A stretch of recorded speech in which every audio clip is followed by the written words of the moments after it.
Bom, gente, estamos aqui mais uma vez para discutir com vocês um tema bastante interessante que a gente anda refletindo muito ultimamente, dentro daquele propósito do Grupo Unis, né, que é empoderar a gente para transformar a realidade.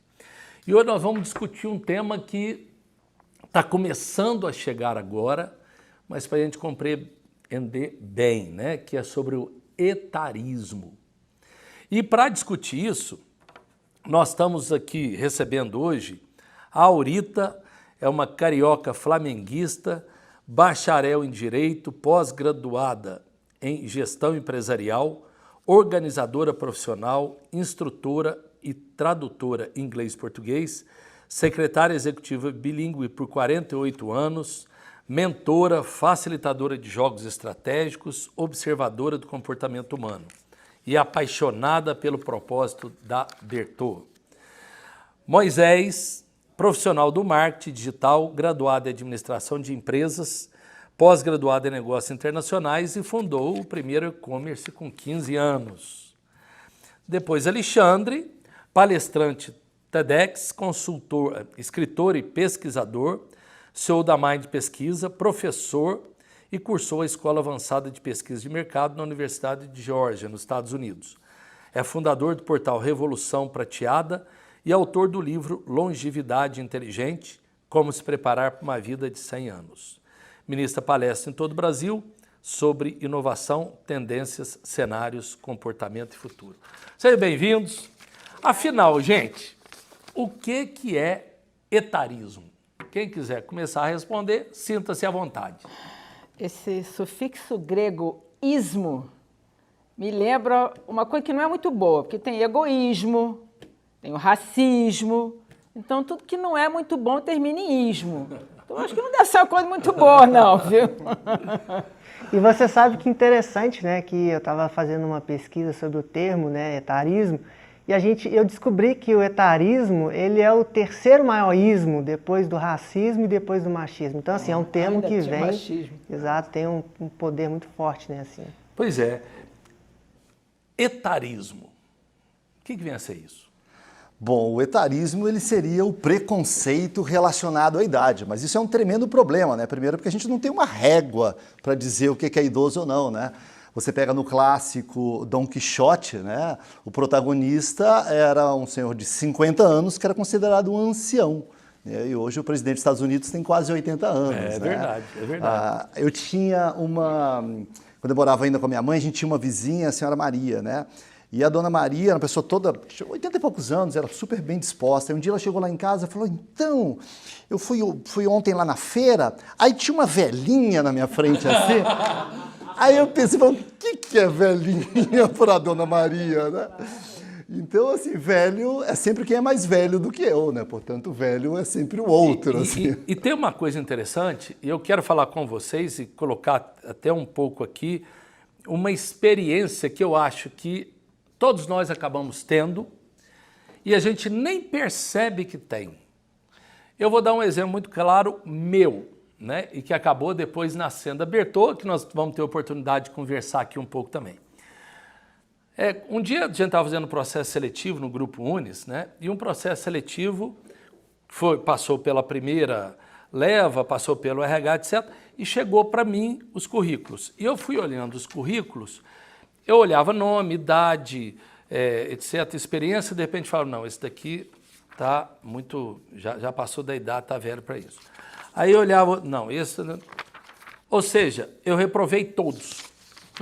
A hora que eu voltei, eu falei, não é possível. Eu bati o olho, todos eram mais novos do que eu. Pois é. Ai.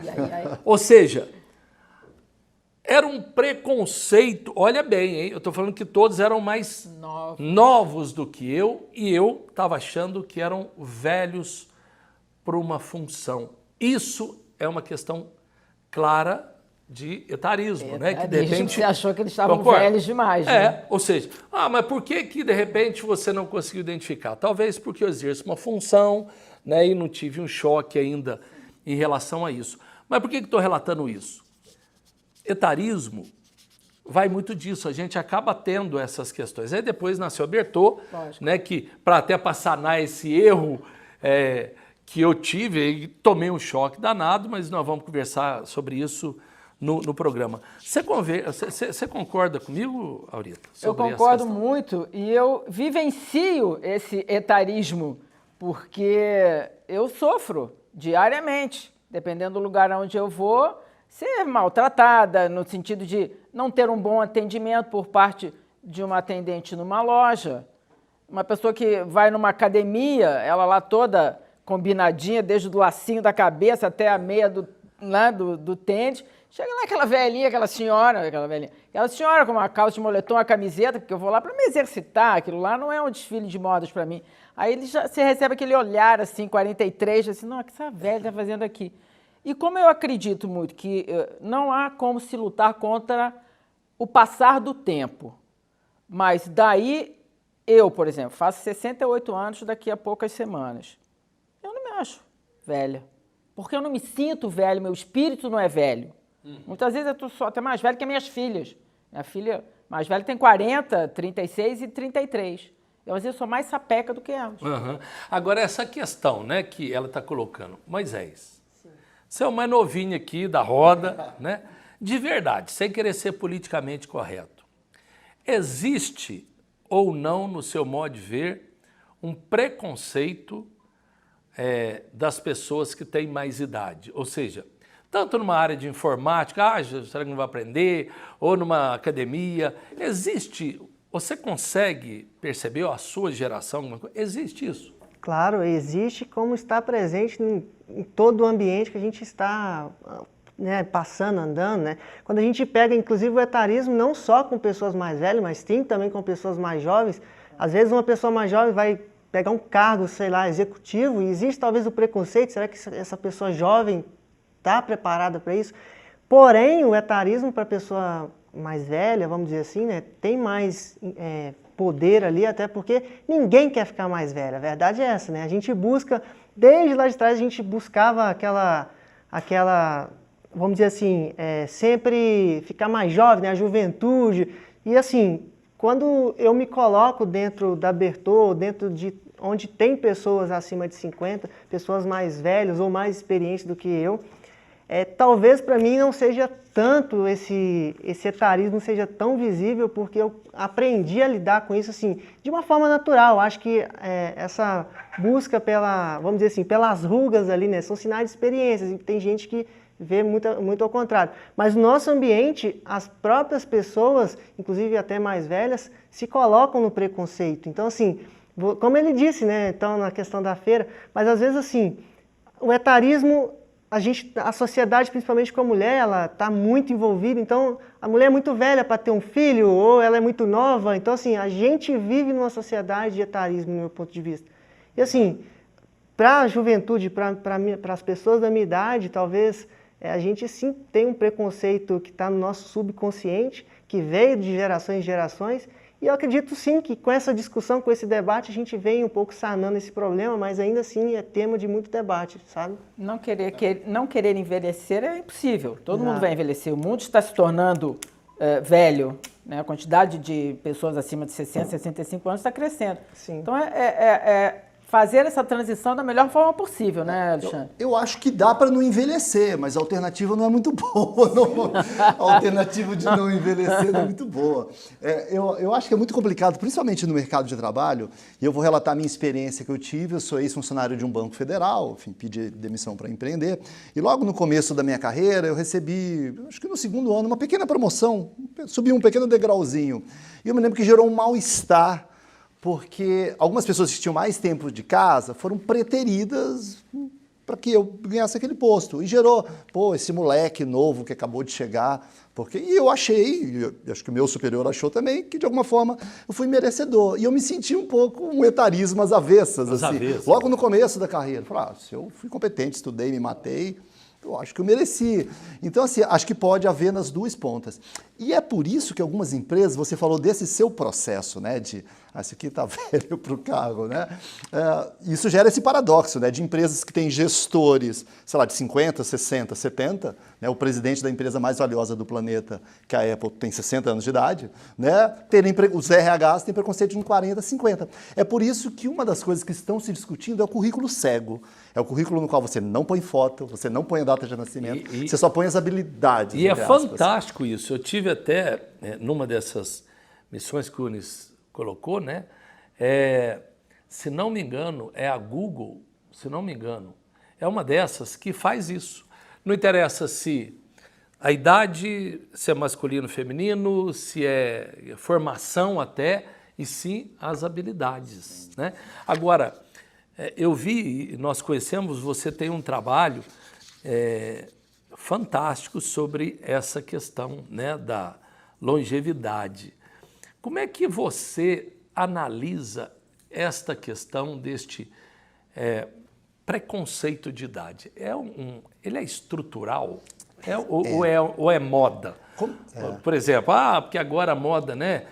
Existe uma moda do jovem, que o mundo é do jovem, que não sei o quê, e como também do outro lado, né? É muito novo para. Isso é uma questão estrutural ou é uma questão simplesmente ela falou do ismo, que todo ismo por si só já não deve ser coisa boa, senão não terminava em ismo, né?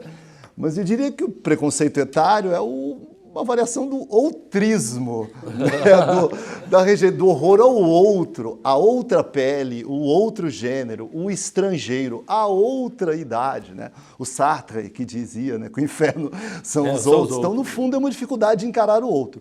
No caso do preconceito etário, ele tem um componente mais complexo. Olha para mim não quando você fala em etário. Conceito etário e fala para mim assim. Eu vou olhar para você, então. Eu sei o que é ter a idade dele, porque eu tive a idade dele, né? Ele não sabe o que é ter a minha idade. E acho que a gente vive povoado de narrativa. Acho que o principal, envelhecer é decair.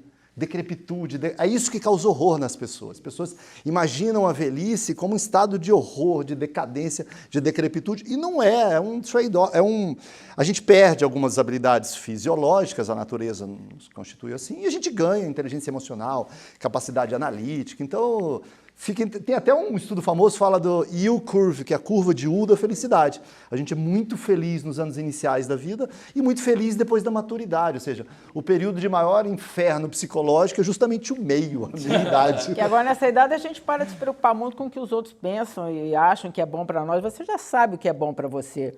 E eu queria dizer que a decrepitude, né, chega. Eu comecei a fazer Kung Fu com 61 anos e fiz por 3 anos. Eu e o Bruce Lee, assim. É uma carioca brava. Entendeu?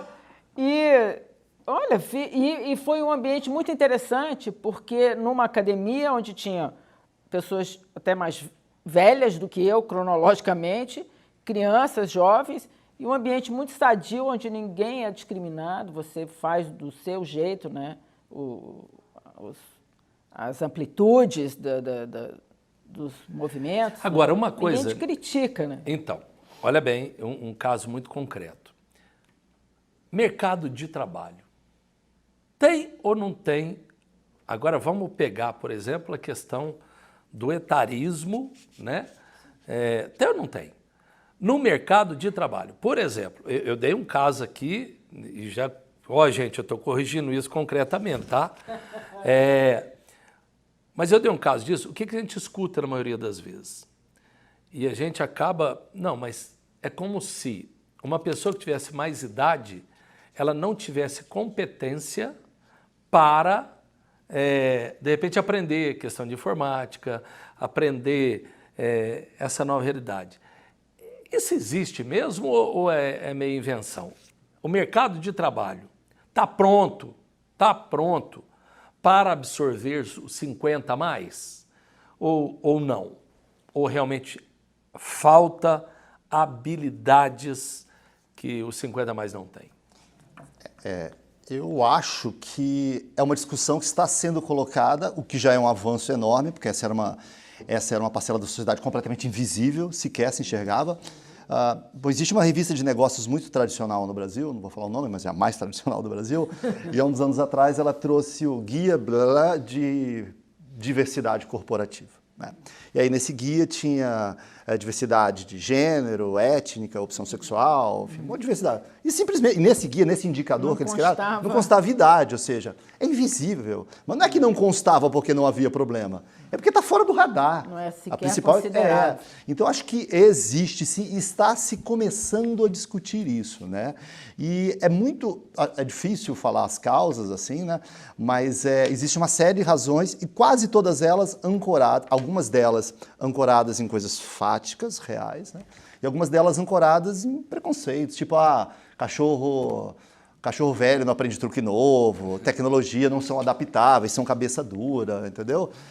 Então, acho que estão muito ancoradas em narrativas culturais, preconceitos, mas existe sim o preconceito. Isso vem mudando gradativamente. Eu vejo muitas ações... Isso. Está mudando como? O que você sente que está mudando? Isso eu queria até que vocês explorassem. Está mudando mesmo?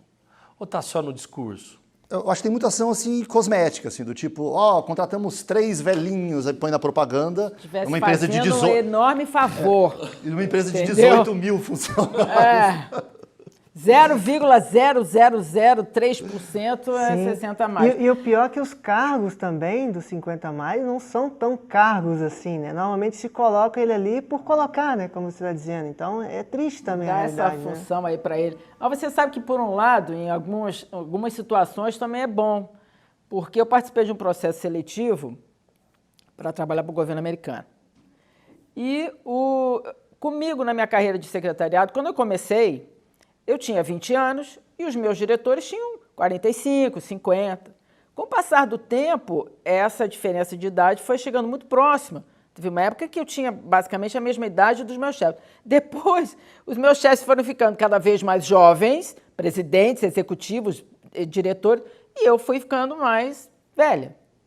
E aí, o diretor do projeto lá, que estava fazendo o processo seletivo, um jovem de 43 anos, portador de mal de Parkinson. Então, entre as centenas de pessoas que se candidataram à vaga de assistente do projeto, ele tinha uma solicitação especial, que a pessoa fosse taquígrafa em inglês e português. Eu e mais uma só que tínhamos isso. E ela também era da minha faixa etária. Então, tivemos a vantagem, no final ficamos nós duas e mais algumas pessoas, e no final eu tive a sorte de ser selecionada. Então, alguns conhecimentos que nós trazemos no nosso conjunto de saberes, num determinado processo específico, pode ser um ponto favorável, mas a média do que acontece, a grande maioria, é a discriminação. Mas vamos também agora jogar um pouco uma pimentinha. Hoje o mercado de trabalho realmente está exigindo cada vez mais algumas habilidades que não exigia antes. O pessoal de 50 a mais, vamos colocar assim, né? Tem corrido atrás também para tentar se qualificar para ver, ou está também dando uma certa vitimizada, assim, mas o mercado não me aceita, etc. Está correndo atrás ou não? Eu vejo essa questão como uma questão trilateral, é uma tríade, assim. A gente precisa um pouco da consciência corporativa de que ela precisa ter mais diversidade. Isso passa não só por bom mocismo, por políticas sociais, mas passa porque é bom diversidade. Diversidade gera inovação, é diversidade cognitiva, diversidade de enxergar o mundo de maneira diferente. Eu acho que ela passa um pouco por políticas públicas, né? Eu falo um pouco porque eu acho que super tutela gera infantilização, ou você começa a premiar a incompetência. E tem um terceiro ponto que eu acho que é do indivíduo. O indivíduo de 45, 50, 60, ele precisa tomar cuidado com um negócio que eu chamo de dinossaurização. Sabe, se fossilizar naquelas velhas certezas do passado. Bom era antigamente. Esse negócio de Zoom, como é chato, legal era o flip chart.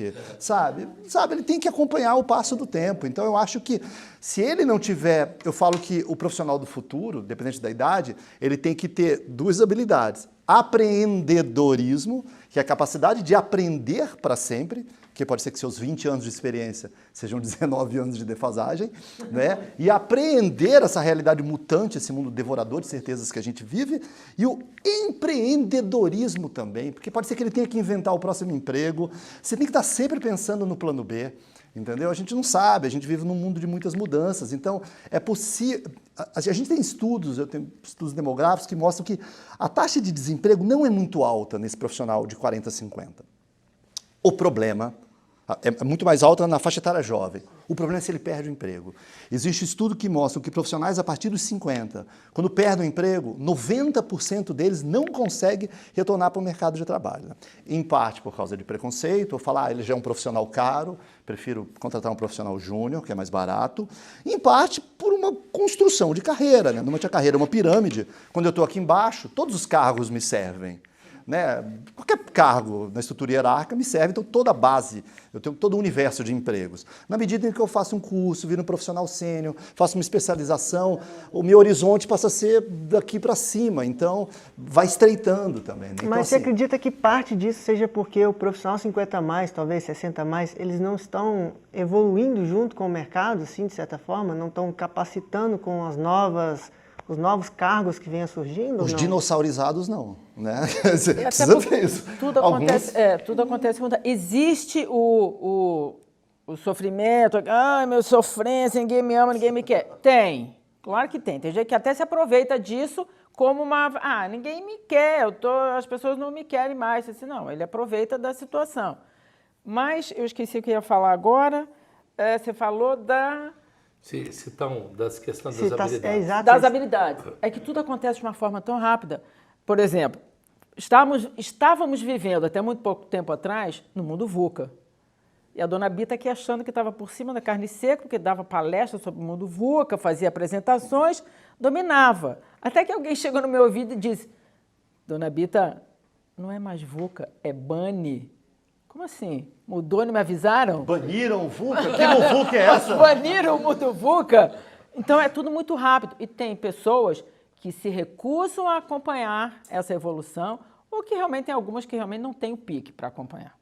Isso é uma verdade também, não vamos nos fazer de santinhos também. Tem gente que... E tem uma coisa, acho que é interessante desse mundo de disrupção que a gente vive, né? É que pela primeira vez na história da humanidade, não necessariamente as gerações mais idosas deterão o conhecimento das ferramentas necessárias por trabalho. Essa é a primeira vez que acontece. Historicamente, você pega daqui para trás, quem é que detinha o conhecimento de marcenaria? O marceneiro sênior.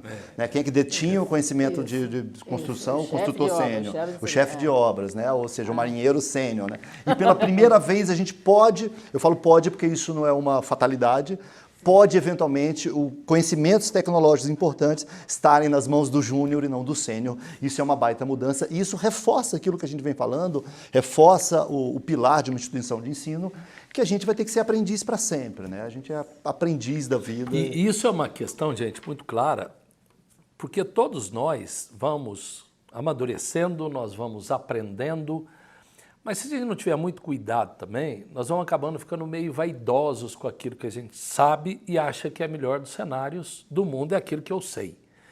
Isso que você coloca, Alexandre, realmente é uma questão muito clara. Hoje, com a evolução tecnológica, com a questão do conhecimento e cada vez muito mais conectado o mundo, nós estamos tendo competências cada vez diferentes. Agora, nós, enquanto seres humanos, independente da idade, enquanto nós estamos respirando, ou seja, vivos, nós somos seres de potencialidade. Ou seja, nós podemos, nós temos condição de aprender, né?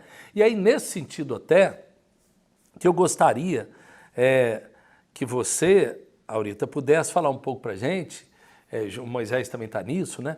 Nessa experiência que está sendo construída hoje da Bertô. Então, só para que vocês entendam um pouco, quando eu caí na realidade, né, que eu estava sendo o maior preconceituoso com a idade, eu vi que a universidade precisava também ir para outros rumos, outro pensamento, e acabou nascendo um projeto que é do UNES, esse projeto, né, que está hoje ele está assim, inicialmente em Florianópolis, e aí que chama Bertô. Eu acho que você podia colocar um pouco a experiência desse profissional que está chegando, o que está buscando, como é que está essa questão? Nós vimos uma mudança grande. Nós já fizemos 2 edições do Mentorando e vimos uma mudança grande dos alunos da primeira edição para os alunos da segunda edição. Os da primeira edição ainda vieram um pouquinho perdidos, sem entender direito o que era a mentoria, como é que eles poderiam se situar dentro deste mercado. Os da segunda edição já vieram mais certos, mais preparados. E dentro da Bertô, a Bertô, gente, não é uma pessoa, não é um nome. É o nome, mas não é o nome. É a abreviação do nome científico da árvore brasileira, da castanheira do Brasil, a Berthollesia excelsa, que é a árvore que nos dá a castanha do Pará.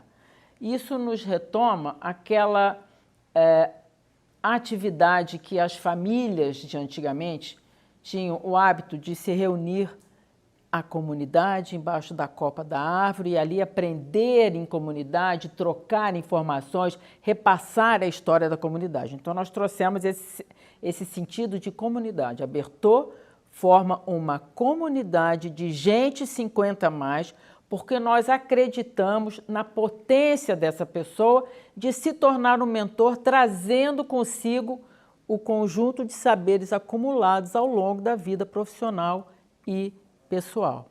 Então, ele recebe, através de uma metodologia que foi desenvolvida, as condições, as ferramentas, o passo a passo, o que ele precisa entregar, o que ele deve agregar de habilidade, de competência e do próprio conhecimento e vivência dele, para que ele saia do curso tendo condições de assumir a mentoria com um aluno do UNES, com um empresário, um aluno de ensino médio que está terminando o ensino médio, não sabe para que caminho...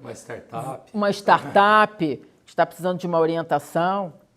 Então, essa é a Bertô. É uma questão, gente, que eu acho que é muito importante, que entra muito nessa questão também da longevidade, né?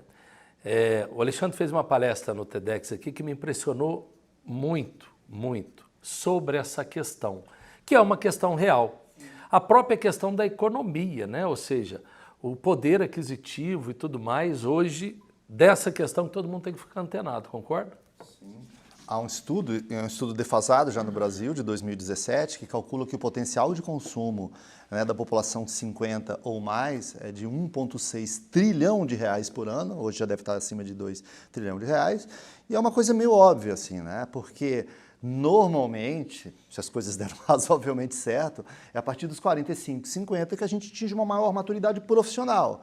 Via de regra, você costuma ter um melhor salário e uma melhor posição hierárquica aos 40, 45, 50 do que aos 18, 20, 22, pela trajetória, pela escadinha natural, né? E o curioso disso, o paradoxo, é que as empresas fazem o reverso, né? Elas focam excessivamente nos consumidores mais jovens, e não estou falando que não tenham que fazer isso, é um nicho, é um target, mas esquecem, né? Eu tenho uma empresa de pesquisas e a gente conduziu uma pesquisa em 2017 na mídia. A gente pegou e gravou todos os blocos comerciais de uma semana inteira das principais TVs abertas. E essa população 50 a mais quase não era representada, né? A população dos atores de comerciais eram todos muito mais jovens. E quando aparecia era corega, disfunção erétil, farmácia. Ou seja... Esse povo não compra carro. Se você for num restaurante de algum padrão, é muito mais esse pessoal de 40 a mais. Claro. Se for ver quem viaja para a Europa, é muito mais. Quem compra carros sedã, de maiores, melhores, são essa população, né? Então, é como se eles não usassem sabonete, não tivesse produto financeiro, é uma miopia, né? Eu acho que é muito interessante isso que está sendo colocado, porque nós estamos vendo o seguinte: a cada dia que passa, nós estamos vivendo mais, né? Eu lembro quando era menino, uma senhora de 50, 78. Né? Uma senhora de 32 anos? Usava assim já aquela coquezinho, já era, né? Hoje não, hoje tudo mudou. E quando a gente discute desde a economia, envolvimento social, a questão de emprego, e nós estamos vivendo muito mais, né? A faixa etária, quando a gente era mais jovem, você não, tá? Mas nós... Mas fala assim, aquela pessoa tem 90 anos, 85, a gente não ouvia falar isso. Falava assim, faleceu com 60, Pois é, já, né? Velhinho Cumpriu já, cumpriu. O velhinho já cumpriu sua missão. Olha hoje.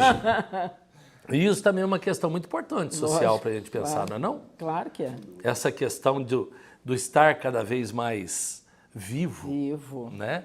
Agora o mundo está preparado para isso? A nossa sociedade está preparada para isso? Eu acredito que a geração, principalmente vocês, porque eu seja talvez o mais jovem daqui, né, nitidamente, mas tinha um preconceito talvez maior, né? E quando vem a minha geração, talvez a geração até mais jovens do que eu, talvez esse preconceito ainda exista, mas com uma certa intensidade menor. Assim, eu digo que o preconceito já veio de quem está hoje com 60, 70, 80. Então, na verdade, você teve aquele preconceito e hoje você está sofrendo aquele preconceito. Então, eu acredito também que a geração que está chegando hoje está vendo essa evolução, como o professor colocou, né? Antigamente, assim, pessoa de 70, 80 realmente era bem mais velhinha, né? Hoje você pega pessoa com 100 anos, meu avô, 80 anos, está muito bem, sobe escada, troca a luz. Então, assim, você vê que realmente a geração está ficando mais produtiva, inclusive com a idade, né? Isso não é sinônimo de improdutividade, idade. Eu acho que a geração vem acompanhando e vem seguindo isso. Mas ainda assim existe, e o fato de a gente estar discutindo e colocando esses assuntos em pauta é muito relevante para a gente não deixar esse assunto tomar muita forma. O importante é que essas pessoas se autovalorizem. Existe um processo de menos-valia. Uma pessoa que não se valoriza. No processo que nós estamos divulgando, o mentorando, então nós conversamos com pessoas, fazemos uma semana mentor que antecede o lançamento do curso, e nós falamos então que toda pessoa 50 mais tem condições de se tornar mentor, sim, se ela assim o desejar e quiser e tiver, né, vontade. Uma senhorinha, mas eu vou mentorar quem? Eu vou passar o quê? Eu não tenho nem formação universitária. Eu só fui mãe, mulher, dona de casa a vida inteira. Eu acho que não é para mim isso. Falei assim, olha, minha senhora, eu vou lhe dizer só uma coisa. A senhora foi a vida inteira presidente da empresa mais importante que existe, que é a família. A senhora lidou com gestão de conflitos diariamente. Os filhos brigando entre si, os filhos na adolescência e os pais puxando os cabelos porque, né, tinha que ensinar e o filho estava rebelde. A senhora fez gestão de contratos para ter certeza que todos os serviços da casa, luz, água, gás, telefone, internet, tudo funcionasse para que os membros daquela empresa pudessem usufruir. A senhora fez gestão financeira para saber quando é que tinha caixa para comprar uma nova máquina de lavar, quando é que a família poder viajar. A senhora vem dizer que a senhora não sabe me ensinar nada? Eu nunca pude ser dona de uma casa e administrar uma casa, porque eu tive que ir trabalhar, né? Então, a senhora tem muito a ensinar, não se desvalorize por isso. Então, existe esse lado também da pessoa que tem todas as qualificações, mas não se sente qualificado o suficiente. E isso é uma coisa que eu não sei se a gente consegue mudar, porque vem lá de dentro, está internalizado de uma tal forma que ela não tem essa autovalorização. E acho que é nas mínimas coisas. Eu mesmo, antes de lançar o portal Revolução Prateada, escrever meu livro, eu costumava brincar com coisas que a gente não se pega e que a gente reforça. Do tipo, eu me esqueci a chave do carro, eu falava, tô ficando velho. Olha o alemão. Esqueci o alemão. Ou seja, sei lá, corria, subia escadas, sabia lá no segundo andar de casa, chegava meio esbaforido, falei, tô ficando velho, subi um lance de escada. Ou seja, a gente mesmo, sem querer, fica fazendo essas brincadeiras, mesmo quando é jovem, assim, né? Que elas vão reforçando esse estereótipo de que jovem esquece, jovem... Isso é importante, tá vendo, gente? Quando a gente para pensar nas mínimas coisas, como colocou aqui, né?